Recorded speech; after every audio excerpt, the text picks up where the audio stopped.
민경수 사장님의 세상방치용 시너골드 밭입니다. 봄에 왔을 때 어떤 분들이 과실이 너무 적어서 곤란하지 않느냐 이런 얘기를 했는데, 과실이 이제는 100g 이상 130g 되니까 자리를 쫙 잡혀가지고 과실 크기가 한 40g 정도 더 큰 것을 볼 수 있네요. 민 사장님, 네. 여기는 과실이 되는 일소과가 별로 안 보이는데 과실 땄어요? 아니면 도장성 과실 그냥 둬서 그게 그늘이 져서 그런 거예요? 아니, 됐는 거는 몇 개밖에 안 따냈거든요.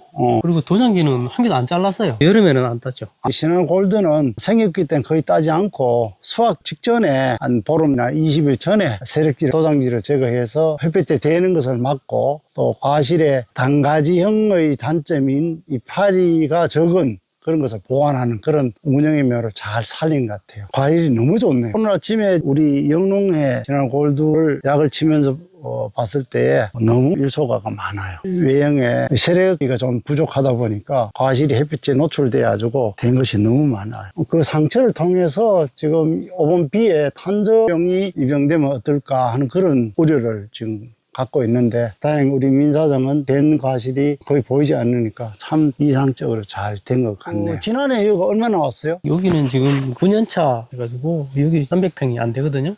지난해 한 150상자 정도. 적은 양이 아니네. 과일도 좋고. 이게 57주, 나무에 한 3상자씩은. 여기는 민경수 사장님의 이축 신화골드 원년생인데, 사과가 정말 이제 평면식의 전형적인 모습이 나오고 있죠. 이 품종의 특성에 맞게 초기에 수고를 좀 확보를 했으면은 수량이 조금 더 늘어날 것인데 하는 그런 아쉬움이 있는 밭입니다. 금년에도 과실이 착과가 되니까 신초가 거의 성장을 하지 못하고 이렇게 그냥 바로 이렇게 정지하는 그런 상황이 만들어져서, 여기까지라도 올라가면 그래도 과실을 한 10개에서 15개 정도 더 착과를 할 수 있는데 그런 아쉬움이 있습니다. 그래도 밑에 하단에 지금 잘 착과가 되어서 잘 자라고 있는 그런 상황인데, 우리 민 사장님 하시면서 어떻게 궁금한 거 있으면은 또 한번 얘기를 해볼까요? 매년 8월 10일 전후 되면 마무리 적과를 하죠. 그죠? 표준에 빠지는 과실, 또 지나치게 과실이 많은 걸 좀 제거하는 그런 작업이 필요한데, 여기도 그런 작업을 우리 민 사장님이 좀 했으면 좋겠어요. 한 가지에 3개가 이렇게 달리다 보니까 과실 생장이 많이 좀 비대가 떨어지는 그런 경우가 있어 이렇게 제거하는 게 좋겠고, 위쪽에 보면은 빤질이죠. 그죠? 이것도 비대가 좀 액화성의, 이걸 그냥 두면 이 내년도에 눈이 또 충실하게 자라지 못하는 그런 문제가 있어. 이런 것도 따주면 좋을 것 같아요. 시나노골드는 가지가 그렇게 공로처럼 많이 이렇게 나오지 않아서 한 나무에 한 개씩 착과시켜가지고는 수량 확보를 못 하겠더라고요. 그래서 가지가 좀 길게 나간 것을 잘 솎아내지 않고 놔두죠. 2개 정도까지는 큰 문제가 없는데 3개 이상 갔을 때에는 자람이 좀 문제가 있습니다. 근데 그것도 세력이 왕성하고 잎이 충분히 확보된 거는 숫자를 좀 늘려도 되는데, 잎이 확보가 되지 않은 상태에서 과실을 붙이면은 다음에 거기에 과실 붙이기가 어려워지고, 또 과실도 비대가 제대로 못하는 그런 과실을 생산할 수밖에 없죠. 지금 적과하면서 요 하단부에 있는 이런 것들은 좀 제거를 해 주시고, 그 다음에 여기도 보면은 하천과가 있는데 이런 것도 좀 따주는 게 좋아요. 지금 요 뒤에 눈이 쓸 수 있게 하자면은 금년도 이런 건 좀 제거를 하는 게 좋을 것 같아요. 이런 가지는 표준에 비해서 많이 빠지죠. 이거는 뭐 어떤 바람에 의해서 하면 외부의 가지가 움직였어요. 꼭지가 꺾여 있는 게 많이 있더라고요. 이렇게 꺾어졌어요. 지금 보면 이렇게 꺾어졌죠. 네. 꺾어짐으로 인해서 이게 양수분이 전달 안 되니까 성장을 못 하는 거죠. 요게 스퍼형의 가지가 짧게 나오고, 또 과실 자루가 짧은데 이제 비바람이 불면 이런 과실이 탄력성이 없기 때문에 이런 경우가 생깁니다. 그리고 여기도 지금 상단부 보면은 기형가가 있죠. 그죠? 네, 기형가가 생겼어. 이런 걸 두 분이 손을 한번 쭉 보면은 좋을 것 같아요. 그리고 여기도 지금 일소 피해가 상당히 많네요. 지금 더 이상 이런 게 진행이 되면 참 어려운 것 같은데, 여기 이제 서쪽 방향에 보니까 일소 피해가 상당히 보이네요. 여기는 좀 크레포논을 한번 치죠. 네. 꼭 한번 쳐주세요. 이번 비 오고 나면 맑아져서 또 뜨거울 줄 모르니까 몇씩 온 걸로 한번 치면은 그래도 한 10일에서 보름 정도 보완을 해서 더 이상 일소를 줄일 수 있는 그런 상황이 되기 때문에, 이 상피 조직이 이게 타서 과실 껍질이 붕괴되는 그런 상황인데 간당간당하게 지금 와 있어요. 그리고 여기에 이제 과대지가 나오고 순이 길게 나가는 건 덜한데, 이렇게 잎이 적고 과실이 붙는 이런 데에 일소라든지 열과가 훨씬 더 심합니다. 잎이 좀 충분히 있는 쪽에는 수분의 공급이 좀 되어서 되는 정도가 덜 하죠. 서북 쪽에 오후 햇살이 들어가는데 이렇게 상당히 일소 피해가 많이 보입니다. 이것도 지금 이렇게 전형적인 곤봉관, 이건 완전 모가 형태로 수량이 상당히 좀 많이 달릴 수 있는 이 고가 한 1m만 높아지면 좋겠는데 사과가 달리면 어지간히 관리해서 이게 안 높아진단 말이에요. 네, 잘 안 크더라고요. 예, 예. 그래서 근본적으로 전목 노출된 걸 여기를 좋은 흙으로 만큼 덮어주는 것을 그년 겨울에 덮어주는 거 좀 생각해 보시고 고를 조금 높이자면은 지상에서 50 내지 60cm까지 여기 가지를 따물어내서 위로 양분이 쭉 올라갈 수 있도록 작업을 하면은 하단부의 가지를 좀 숫자를 줄이면 상단부의 축을 높이는 데 도움이 되기 때문에 면차적으로 해서 고를 좀 높이는 쪽으로 그렇게 해주시고, 이게 과실이 하단에 있으면은 농약이라든지 조류 피해가 특히 껑이 많이 건드려요. 지금은 큰 문제가 없는데 조금만 더 이제 지나면은 동네 껑이들이 와가지고 하단 걸 다 찍어 먹는 그런 문제가 생기기 때문에 단을 적어도 아무리 스프형이라도 50 이상 높여서 관리하는 것이 유리하고, 또 이 잡초 관리도 첫 가지가 50이나 60 올라가서 하는 것이 여러분을 유리하기 때문에 그런 것을 좀 염두에 두고 관리를 좀 했으면 좋겠다는 생각이 드네요.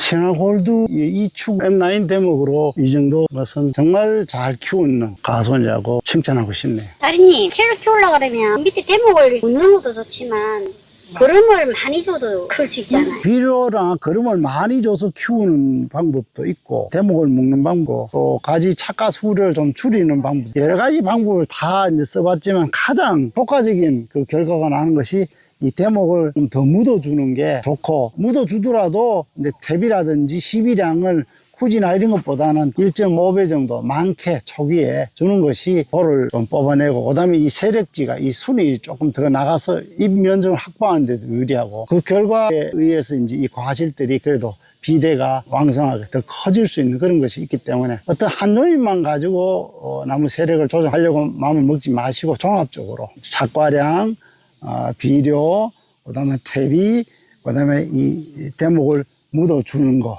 이런 것들 다 종합적으로 해주면은 지금 이렇게 수고가 약하고 과실이 조금 더 굵었으면 하는 그런 것들이 보완이 되지 않을까, 그런 생각을 가져보네요. 네임이라고요? 네. 경수씨, 이제 내가 우려하는 게 이런 거야. 잎도 좋고, 그런데 이게 붙어볼 게는 내가 원하는 거는 빠지더라도 가지가 이 정도로 좀 실하게 빠져야 과실 실어야 과실이 커지는데 너무 약하다는 얘기야. 지금 전반적으로 해보면은 신화골드는 지금 잎이 색이 좀 있어야 되거든.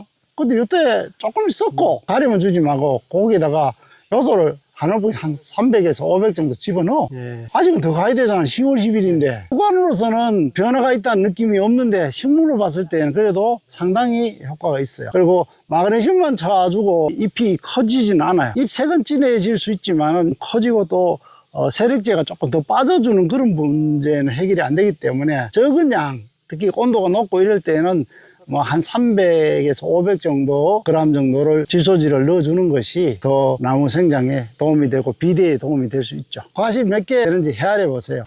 45개 이상 달렸는데요. 45개? 네. 그러면 양축하면은 90개. 네. 두 짝이 나오는 거죠. 두 상자 나옵니다. 예, 원래 10만 원 받으려나? 한 8만 원 잡으면 16만 원, 한 그루에 16만 원 나오네. 와, 원래도 평당 10만 원짜리 나오겠다. 지금부터 도장지는 금년도에 추석이 10월 6일이면은 공로는 적숙기가 9월 5일에서 10일 사이니까 잎딱이라든지 도장지 정리하는 요거는 예년에 비해서 한 열흘 정도 늦게 하세요. 그래서 그 후에 색을 들 수 있는 작업을 하면은 덜 되고 과실 비대도 좋아지고 이제 밀 증상도 적어지고, 홍로는 매년 밀이 잡혀서 걱정이죠. 예. 우리 경험했던 게 있잖아요. 수확기 한 40일 전부터 염화칼슘 열심히 쳐주면은 밀이 확실히 적어지죠.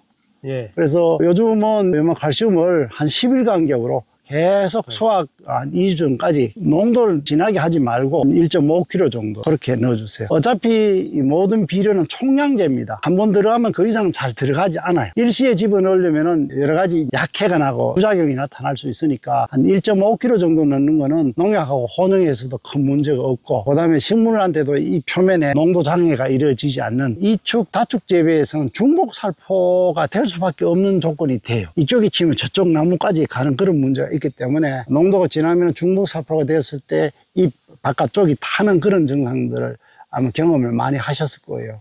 그래서 여기 하실 때에는 농도를 묽게 하는 그런 지혜로움이 좀 따라오면 좋겠습니다. 예, 알겠습니다.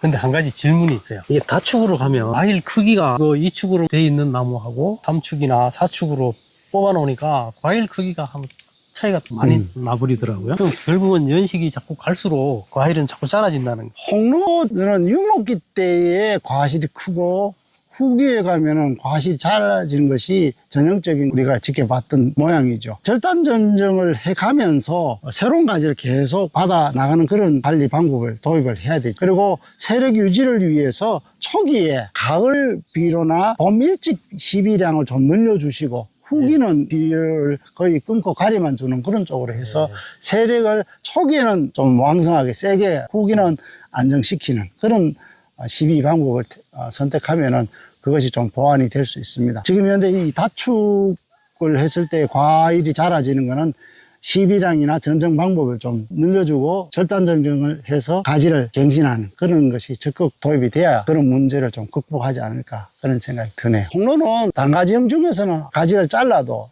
잘 순이 터져 나오기 때문에 보완할 수 있는 그런 것이 상당히 쉽죠. 잎이 지금 여기 안쪽에 과실이 대가가 된 쪽하고 축이 많아져서 세력이 안정되고 좀 약한 쪽에는 잎 숫자가 대부분 모자라는 것을 볼 수가 있죠. 과시 숫자를 조정하든지 아니면 절단 전정을 해서 신초 길이가 더 길게 빠져나갈 수 있는 그런 것을 재배적으로 좀 생각을 좀 해 주셔야 됩니다. 축수가 많아지면 어차피 세력은 안정이 되고 좀 약해지거든요. 세력이 왕성이 돼야 될 품종들에 대해서는 다축 재배에서 후기에 하여튼 착과가 정상적으로 됐을 때에는 이런 문제가 나오기 때문에 성과가 됐을 때의 다축 재배의 문제점을 지금 여기에서 서서히 보이기 때문에 앞으로 여기에 대한 고민을 좀 많이 해야 될 부분이 아닌가 그런 생각을 가져보네요. 네, 알겠습니다. 경수씨는 지금 홍로 대가를 추적 선물용으로 낼 때에는 380g이 제일 좋은 단가가 나오기 때문에 과시 숫자를 좀 줄이면서 이파리 숫자가 충분하게 될 수 있도록 여기에 대한 것을 잘